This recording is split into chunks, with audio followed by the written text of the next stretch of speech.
Thank you, Your Honor.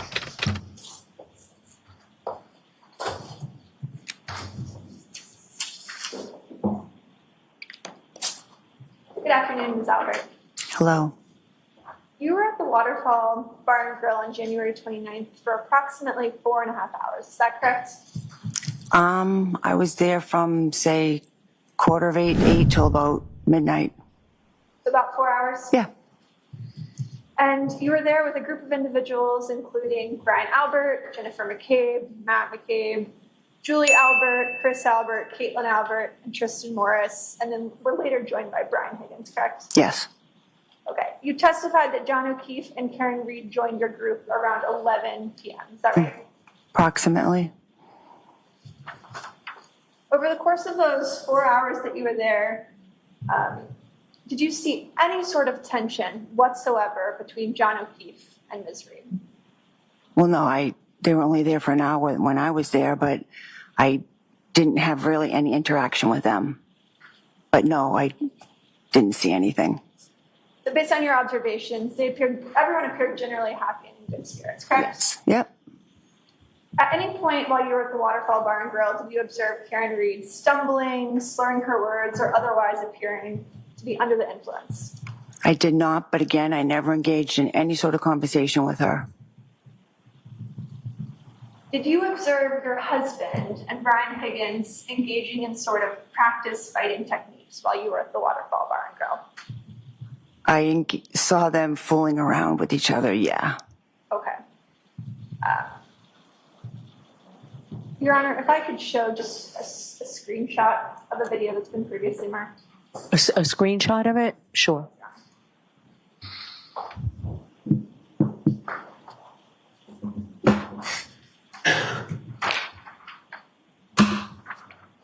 May I approach the recorder? Yes, so can you take this down just until the witness has it, please?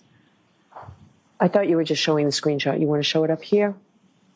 Yes, if that's Okay. So what are you doing Should with we it? mark that as an exhibit? Or I don't think there's a need to. I thought you were showing something to the juror that you were just going. Okay. if I could show you this photograph. Mm-hmm.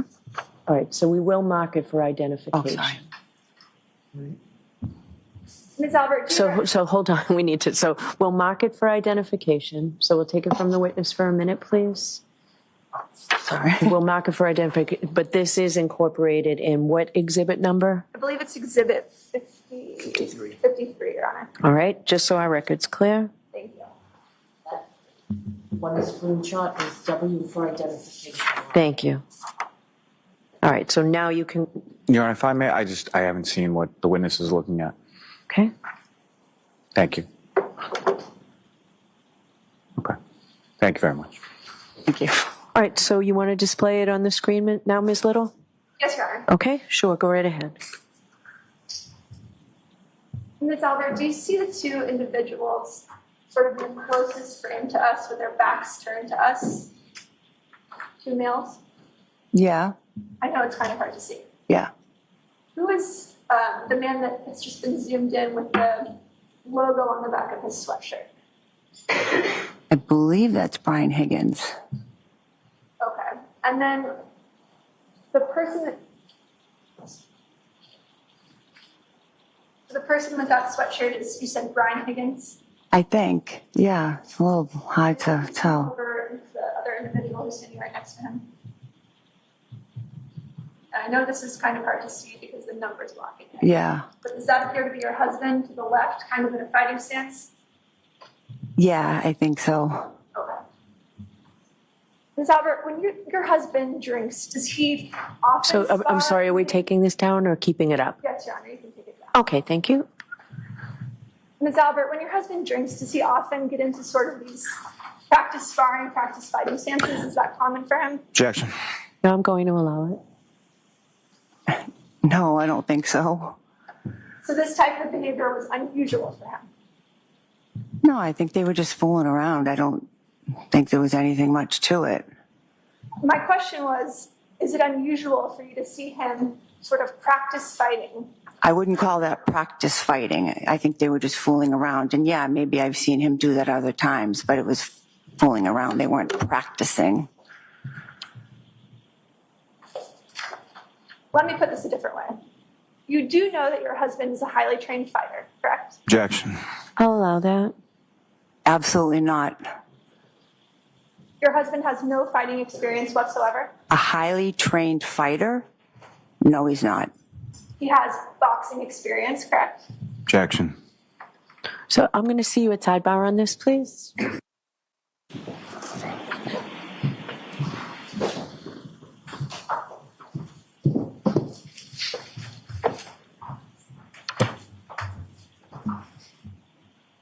Ms. Albert, your husband has boxing experience, correct? Yes. He also has fighting experience from his training in the military, correct? I don't know what fighting experience from the military means. I mean, he was in the Marine Corps. He was out of the Marine Corps in 1992. But he had training through the Marine Corps and through the Boston Police Department with fighting and defensive tactics, correct? I assume so.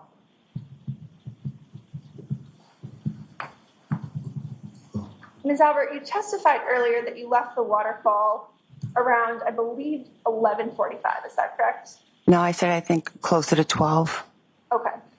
Could I show you what's been previously marked as Exhibit 53?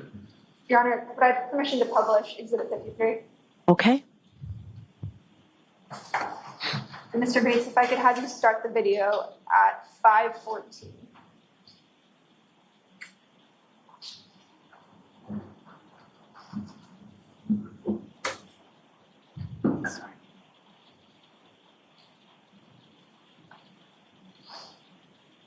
If you could pause.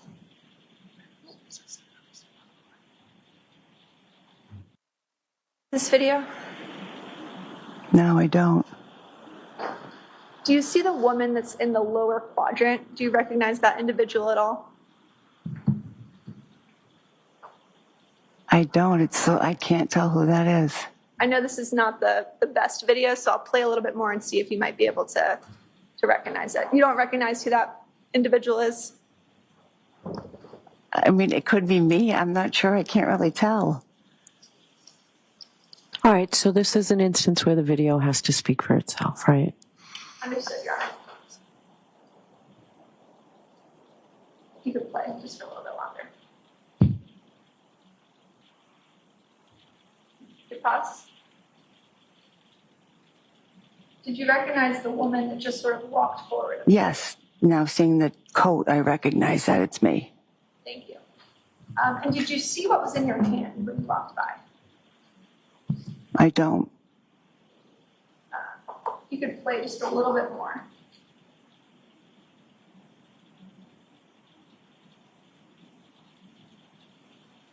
Ms. Albert, do you see that you appear to be holding something? Yes. What is that? Looks like a can. And what time is that video taken? 11:58. So that would have been approximately the time that you were leaving the Waterfall Bar and Grill. Yep. You guys had a fun night. It looks like you kind of grabbed the White Claw. You're about to leave. Is that correct? Yes. Okay. You testified earlier that you got home. So can we turn the lights back on and, okay, Thank you, Your Honor. okay.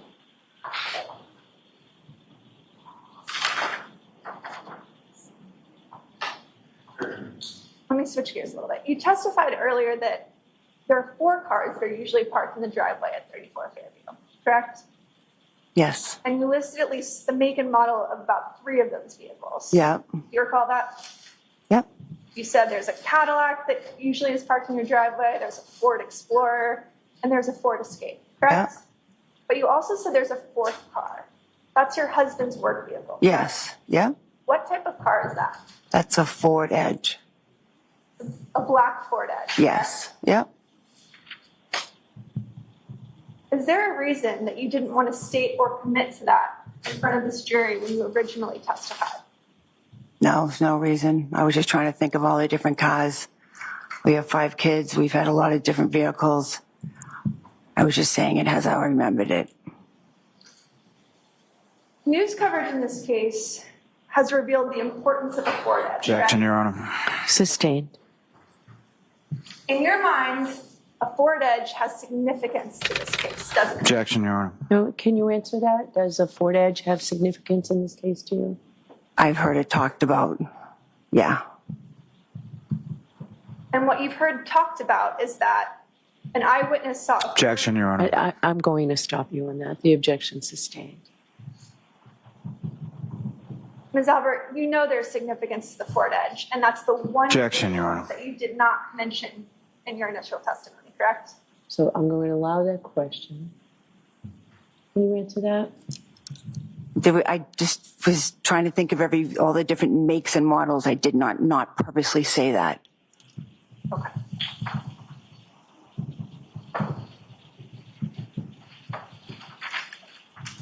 Where did your husband strike that?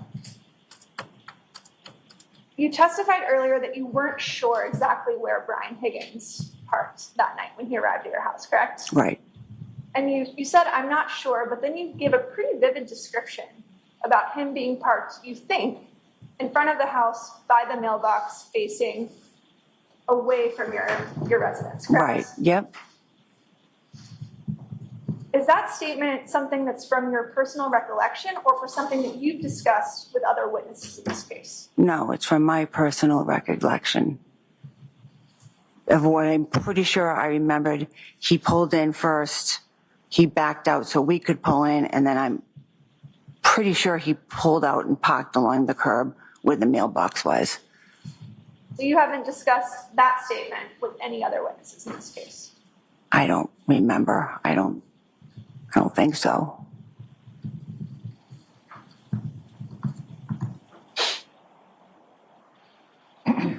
You testified earlier that when you arrived at 34 Fairview, your son, Brian Albert Jr. was there, Julie Nicole was there, Sarah Levinson was there, and that your nephew, Colin Albert, was also present, correct? Yes.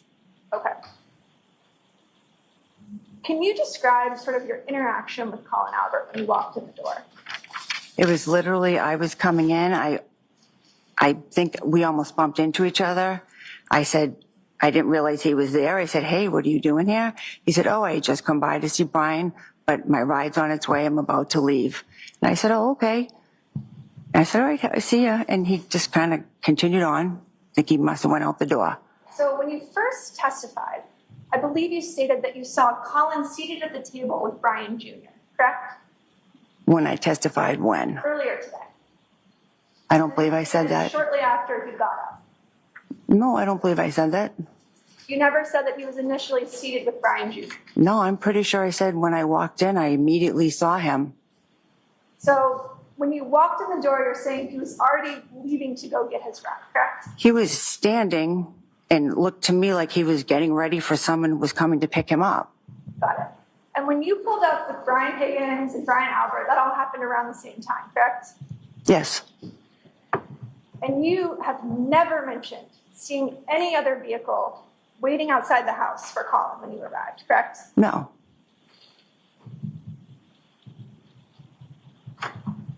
You didn't observe another vehicle outside the house? No, I'm not saying he said to me, my ride's almost here.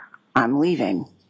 So I didn't see anything outside about his ride.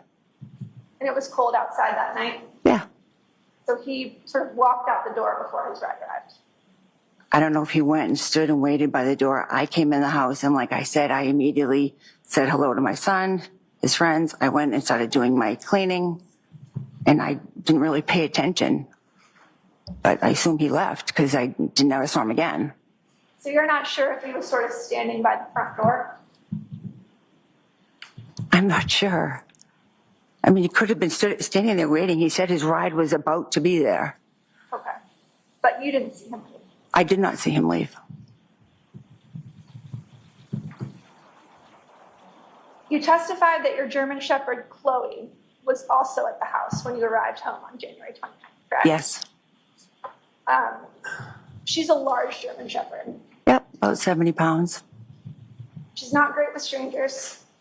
I wouldn't say that. You wouldn't say that it's kind of a poorly worded question. Would you say that she's good with strangers? I'd say she's fine with strangers. Fine with strangers. Okay. Yep.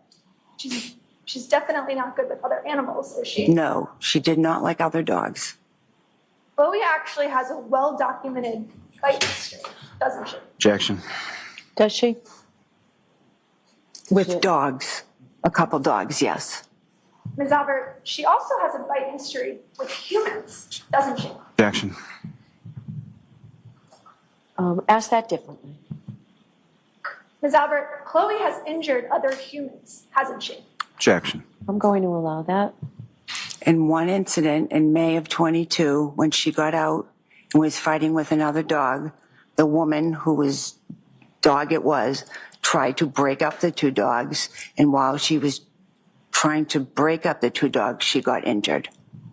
There are actually 2 individuals who were injured in that incident, correct? Well, there was 2 women, but I believe just one woman, from what I understand, had an injury from Chloe. The other one may have fallen or something, but I'm not sure 100%. There were 2 women who were actually taken to the hospital after that incident, correct? Yes, a neighbor had called the police or called an ambulance just to make sure they were okay. And you mentioned that Chloe had actually escaped from the backyard Mm-hmm. in that incident. Yes, And that happens from time to time at your house, correct? it had happened a few times, yes. And Mr. Albert let Chloe out when he arrived that night, correct? Yep.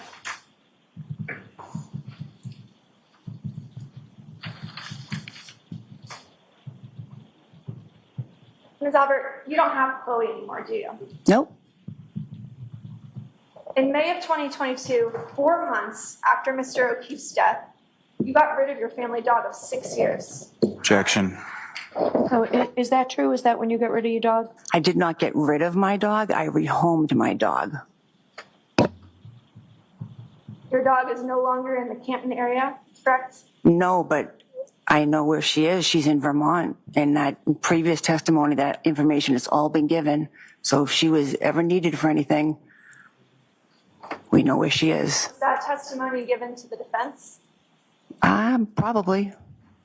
Was I present at the hearing where you testified about this? Objection, Your Honor. Sustained. Your Honor, can we approach? Sure.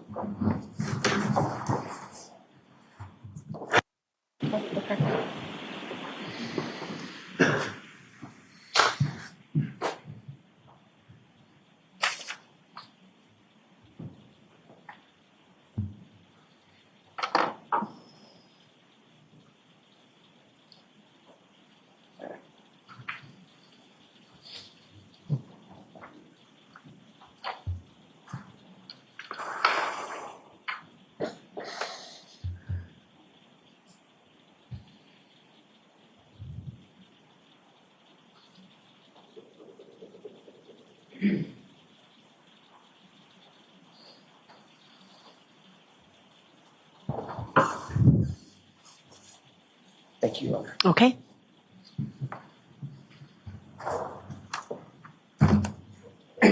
Ms. Albert, you're aware that we actually sought records regarding Chloe and her bite history, correct? Objection, Your Honor. Was it from this witness? It was, That's a yes or no from there. Yes or no? well, it was from a custodian. Okay. I'm going to sustain the objection.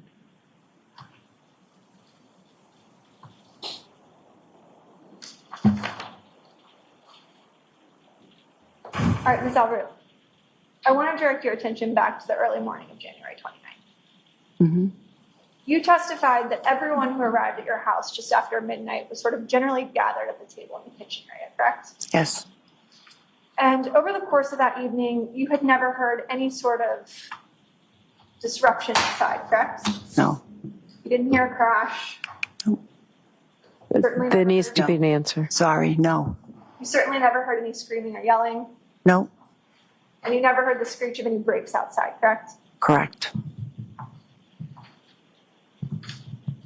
Okay. On July 20th, 2023, you testified before a grand jury, and Mr.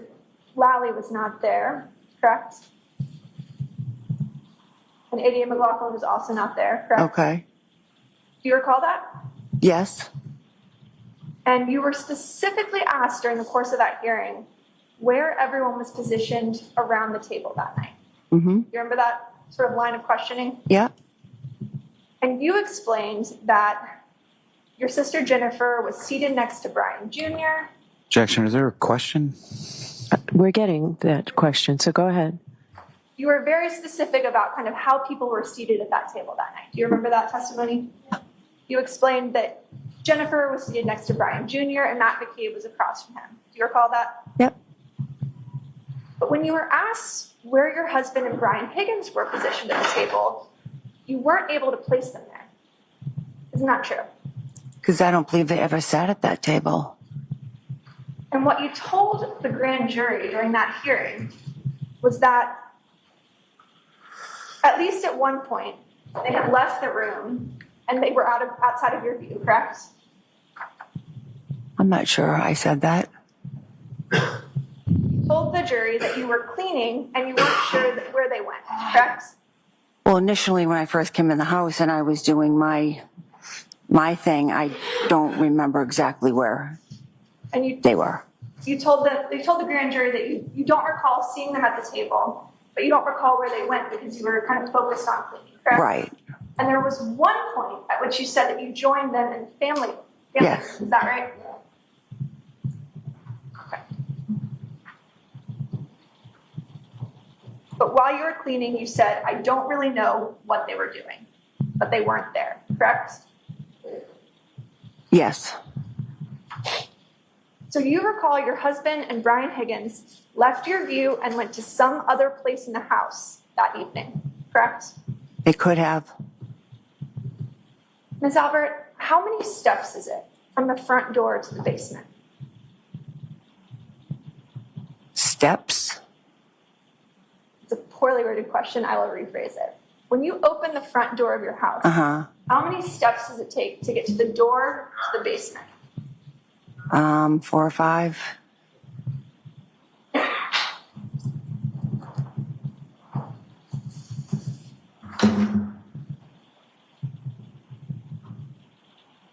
You testified earlier that Brian Higgins left 34 Fairview first, correct? Yes. Then Matt McCabe, Jennifer McCabe, Sarah Levinson, and Julie Nagel left together, correct? Mm-hmm. Yes.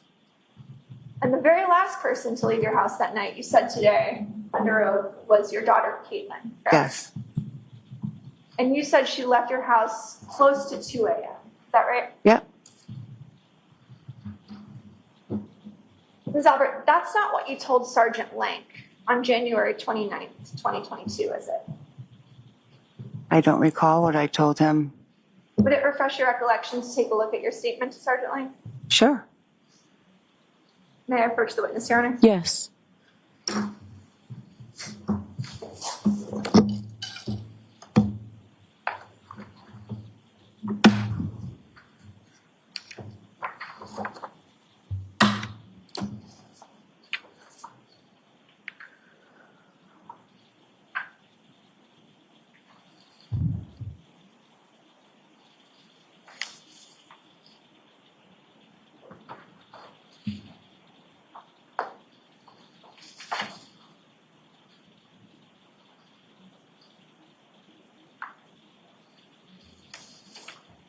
Okay, I'd like to direct your attention to page 2 of the supplemental. Would you show the prosecutor, please? Yes. Just the Canton Police Report. Your Honor, may we approach just briefly? Okay. Ms. Little, maybe you can clarify that. Sure. May I approach? Yes. Okay. I'd like you to take a look at page 2. Mm-hmm. And you don't need to read it out loud, but if you could read this very last paragraph here, Down at 7? Or, actually, this section right Okay. here, the second paragraph to the bottom. And you don't need to read it out loud, just look up once you're done. And are you going to clarify that, Ms. Little? Statement? Oh, how can I approach, Your Honor? D-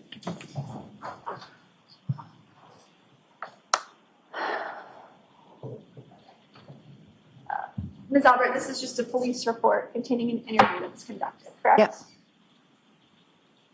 with Sergeant Lank on January 29th. Is that right? Yes, the morning of. Thank you. Have you had a chance to? Yes, Is your yeah. recollection, excuse me, is your recollection refreshed? Yep. Isn't it true that you told Sergeant Lank that your daughter left at 12:15 on January 29th? I do not recall saying that. I've maintained in every interview testimony I've had that she was the last to leave. So I don't know, it was very confusing that morning. Officer Lank was trying to ask everybody, where had you been? Where had you been? When did you get here? When did you leave? I don't know if somehow it was misconstrued, but I've always maintained that Caitlin was the last to leave. Understood. And that's because Sergeant Lank was talking to everyone at the same time, correct? Yeah, I mean, we're sitting around the table. It was a little, everyone was, we're all in shock, and it was a little confusing. Sure. It was more of a conversation than an interview. Is that right? I guess you could say that. Yeah, Coach. Yes.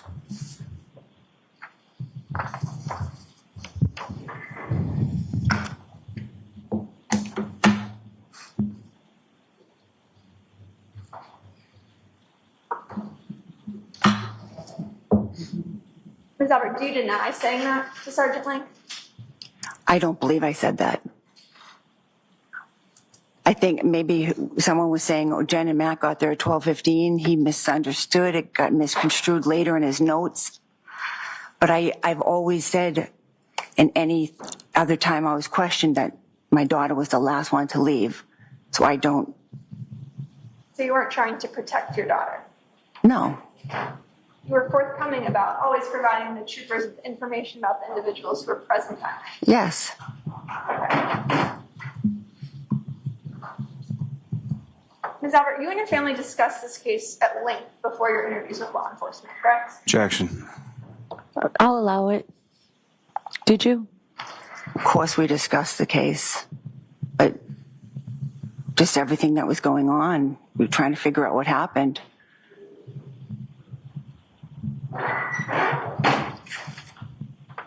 And you testified that you spoke to Trooper Proctor on February 3rd, 2022. Is that correct? Yes. That would be 6 days after this occurred. Is that right? Yep. And that's the very first time that you were ever interviewed by Massachusetts State Police. Yes. Correct? Yep. Aside from that sort of conversation you described with Sergeant Lank. Yeah. Yep.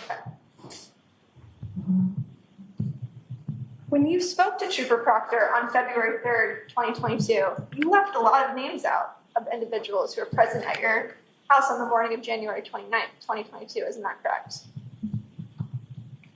I'm not sure who was left out. Did you tell Trooper Proctor that your son, Brian Albert Jr., was home that night? Was home the night of his birthday, or what do you mean? Yes, the night of his birthday. Well, yeah, he was home with his friends. Did you tell that to Trooper Proctor? I assume I did.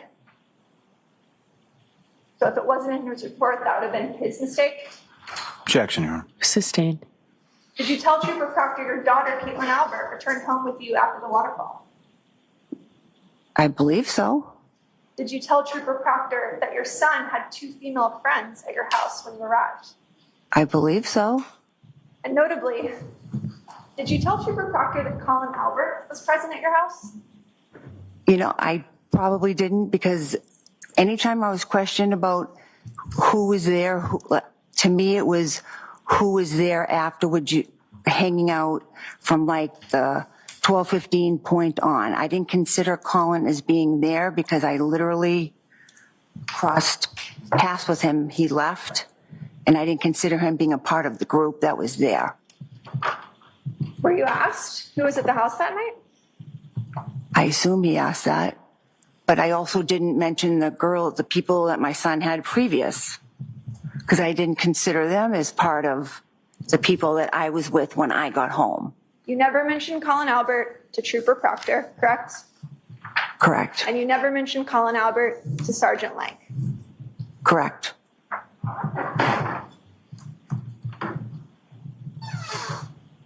Ms. Albert, you knew that if you gave Trooper Proctor the name of your nephew, that he would have to interview him, correct? Objection. All right, I'm going to sustain that objection. You didn't want your kids or your nephew to have to tell the police what they saw, what they heard, and what they did that night. Objection. I'm going to allow that. Is that true? That is not true. But you never told Trooper Proctor about Colin Albert. I didn't mention Colin because I didn't consider him as part of the group that we were hanging out with after the waterfall, because he left as soon as I walked in. I didn't even think of him. Didn't even think of him. No. Didn't think it might be important for the state trooper who was investigating this case to know the individuals who were leaving at the precise time that Mr. O'Keefe and Ms. Reed arrived at the house. Objection. Sustained.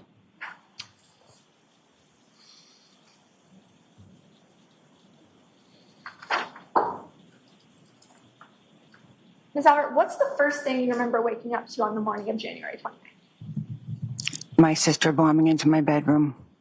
Okay. Your Honor, if we could approach. Okay, approach sidebar or you? Okay.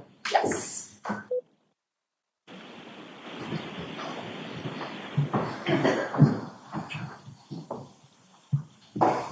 So Ms. Little, we're going to mark what you have in your hand for identification. Thank you.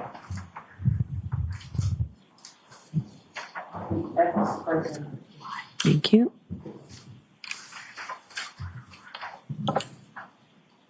Robert, I'd like to show you this photograph, which purports to be. Just show her the photograph. Ms. Albert, do you recognize that photograph? Yep. What is it? It's a picture of my house. Does it appear to be generally to scale? Yep. Do you recognize sort of the flagpole in the yard, Yes. the house, Yep. the driveway? Mm-hmm. And that looks Yes. accurate. And that looks accurate in terms of scale, correct? Yes. Permission to publish? Sure.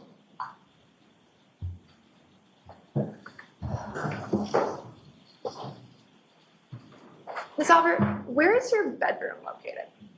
Do you want me to show it? Yes, if you could explain. Right up here.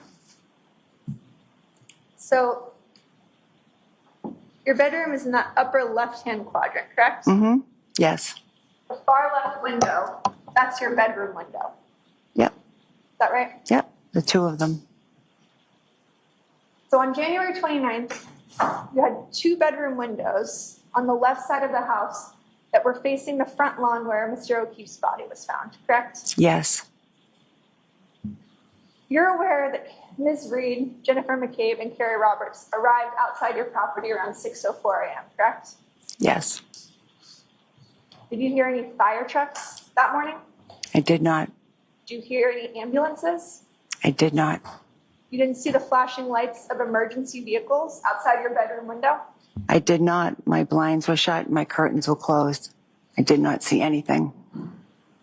You testified the very first thing you remember was Jennifer McCabe waking you up in your bedroom. Yes. So I'm sorry, just to keep track, are we going to take this down now, Ms. Little? Or keep the lights on? I just want to keep track of that. Yes, Okay. thank you. Okay.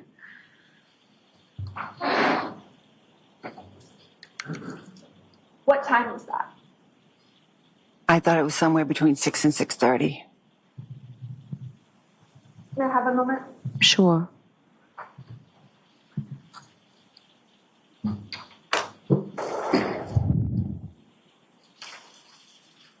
If I told you it was around 6:45 based on video surveillance footage, would you quarrel with that? If that's what you say. Okay. Does that sound about right to you? Yep. I initially from the beginning just said 6:30. I wasn't quite sure. Ms. Albert, what about the two calls that you received from your sister at 6:07 and 6:08 a.m., which were answered? I never answered any phone calls from my sister that morning.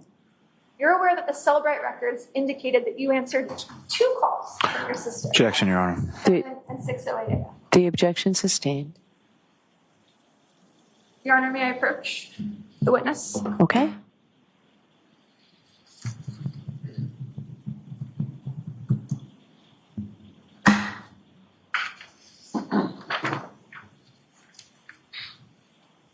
You could take a look at this report.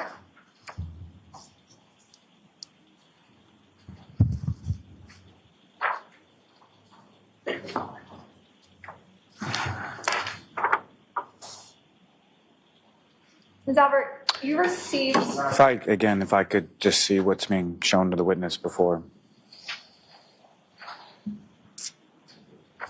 Thank you. May we approach? Okay. I'm going to take that, please. Nicole.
All right, so let's mark one for identification, please, Ms. Little. thank you.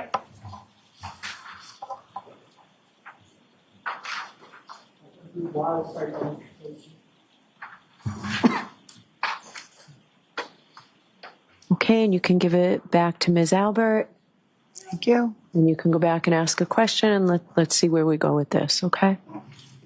Ms. Albert, do you recognize this document? Recognize it?